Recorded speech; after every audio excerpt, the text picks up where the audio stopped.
Welcome back. All right, you're watching another episode. Got something planned today, something different.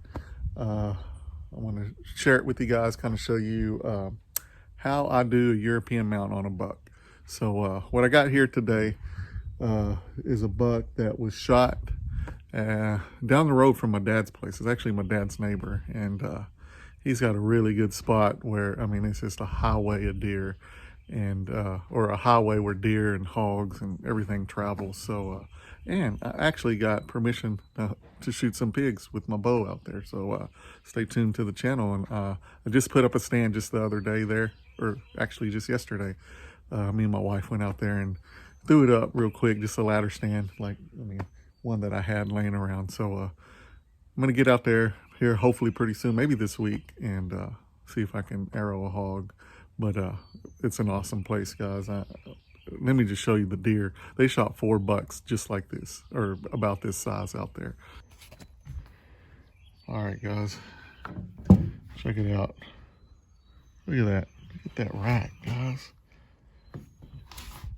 Is that 1, 2, 3, 4, 5, 6, 7, 9 pointer, right? 1, 2, 3, 4, 5. Yep, 9 pointer. Look at that. Look at that deer. I know the sun is kind of, let me get it down real quick.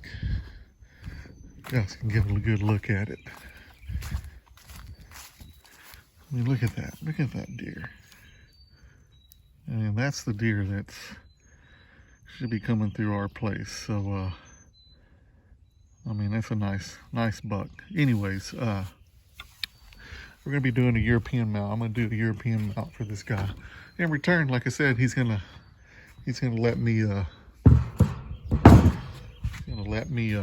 hunt his place. You know, look at that beautiful deer mass. I mean,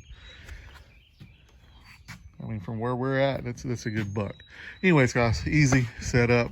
If you got one of these burners that you fry fish in, propane tank.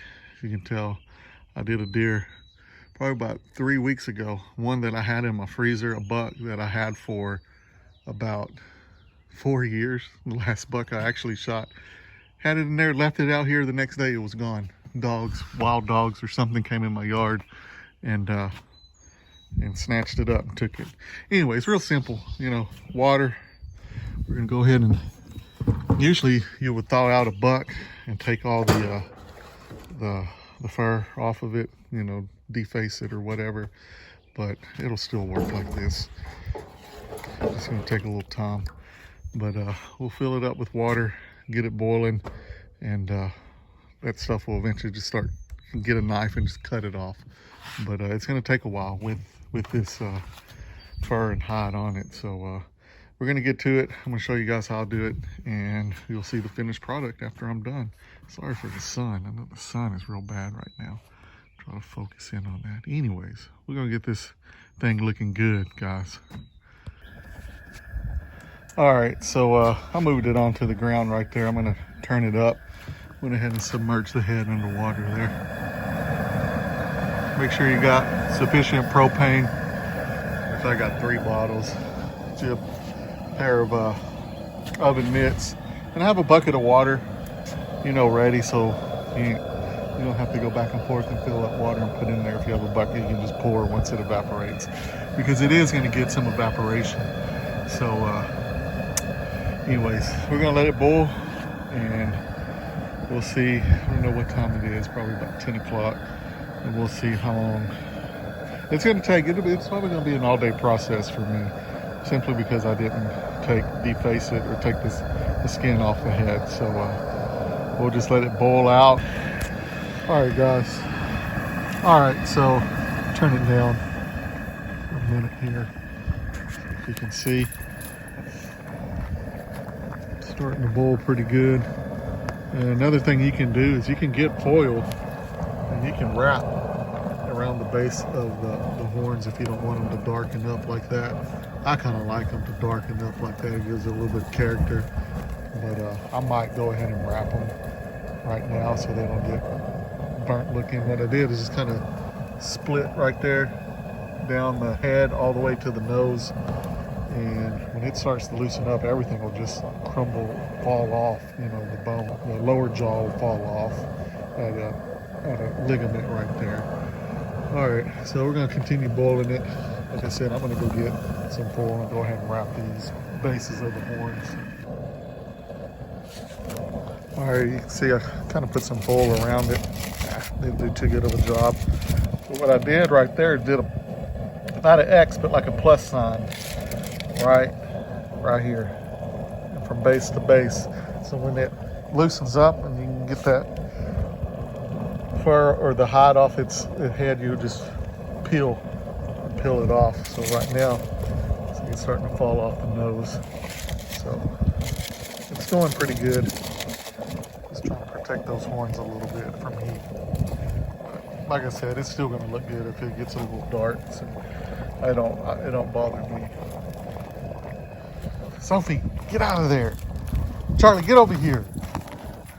My dog's out here. I gotta watch them or they'll get in it. With them smelling like that. Deer boiling. Awful smell. All right, guys. Okay, so I emptied out the container. As you can see, that meat is coming right off the head of that deer. It's actually looking pretty good now. So started it at 10:30. What time is it? So I said 8 hours. It's about right. And it's going good. This the tedious part, picking all that meat out of the skull there. Try to focus a little bit. See, it's all on the other underside. But we'll get there. All right. Check it out. It's coming around. Look at that, guys. Look at that. All that meat is starting to come off that deer skull. Looking good, looking good. I'm going to clean up the bases probably with a little bit of soap and Dawn, you know, something to get all that grime off of it. That hair kind of mixes in, bowls in with it. You just got to clean it real good. The soap and a toothbrush. It's probably going to be a little dark color, like I said, but I kind of like it. It's going to look good. And then the bleaching process starts after this. So we're going to let it sit, boil a little bit longer. Still just a little bit of meat particles still left, but we're almost to the point where we can take it out of the water. And what I'll probably do is just hang it out, let it dry, and then I might bleach it tomorrow, another day. All right, so I'm done boiling. Got the head out for the skull. Show you guys. I'm gonna wash it up, clean it up a little bit. Maybe a little bit of soap and water. I think I got a little bit of a red hue to it, I guess from that rag over there. I was kind of wiping down some of the horns and the rag got into boiling water, but it's okay. It's gonna, Sophie, go. About to go. I'm gonna go ahead and show you guys how I bleach it and what I use. A couple of products that you can get from Sally's Beauty Supply. That's all you're gonna need. All right, so this is all you're gonna need here. A glass or something, plastic glass, something to mix it in. A spoon. Well, I don't have any spoons, so I got a fork, so I'm just gonna mix it with the fork. A pair of gloves, and then this is some old stuff, so the packaging is probably not going to be the same. I mean, I got this stuff way back when. I don't know. It shows how long it lasts, you know. And that's a cream salon. What is that? Maximum lift 40 volume. It's like a cream developer. Get it at Sally's. I think you can go up to maybe 60. I don't know. After that, you might have to have some type of salon license. I don't know. You'd have to just check with your local Sally's Beauty Supply. But that's a cream. And then you get this other stuff. It's a lightener powder. And I just get the super strength. And it's called Quick White. That's it. That's all you're gonna need.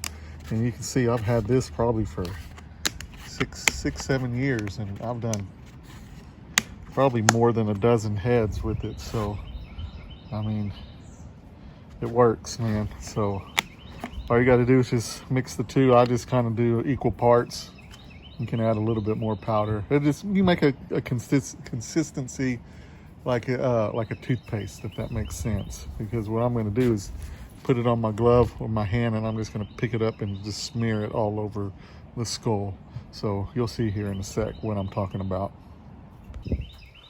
All right, guys. So you got your cup. Inside here is a little scoop. Watch out, this stuff is real thin, so I'll get you a few scoops of that. I'm gonna make quite a bit so I can cover it pretty good. Get your cream, pour it in there. See how it's starting to, that cream is getting old, so you can see it's in the cup, so you just wanna stir it.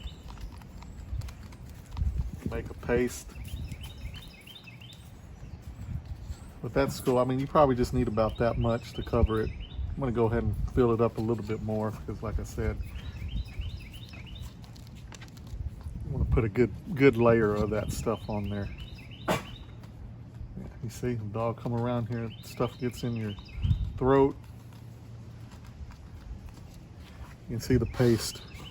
It's about what consistency you want right there. All right, guys, so I got my paste here. So what I do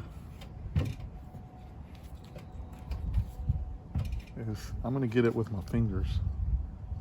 And I'm just gonna rub it all on there. And I'll probably need to put more powder in there because it is definitely too thin. But let me do this little thin part right here because with the thin stuff I can get actually in the crevices, you know. Let me get that stuff all inside, everywhere.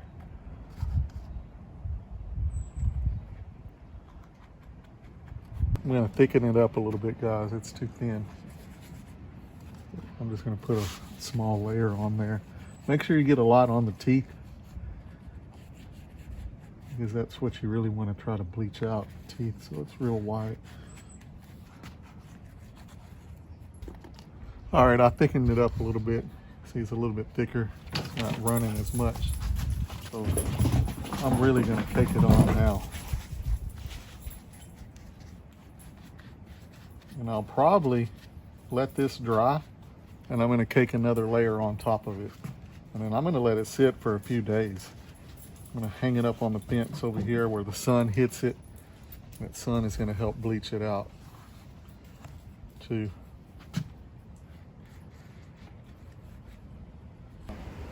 So far it's about it. That's what you wanna do.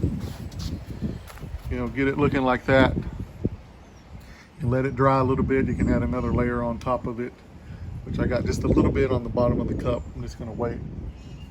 Let it dry a little bit, and I'm gonna put some more on there, and then I'm gonna hang it and put it in the sun, guys. So that's about it. Just kind of showing you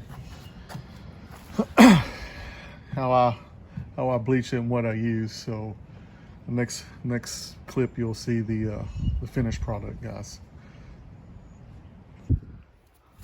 All right, so this is the final stage. As you can see, I got it hanging on a fence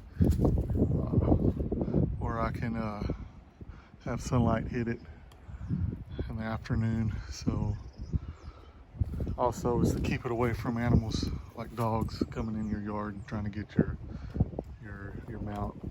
But all right, we're gonna give it a few days, and then we're gonna clean it up, and then we're gonna see how it turns out.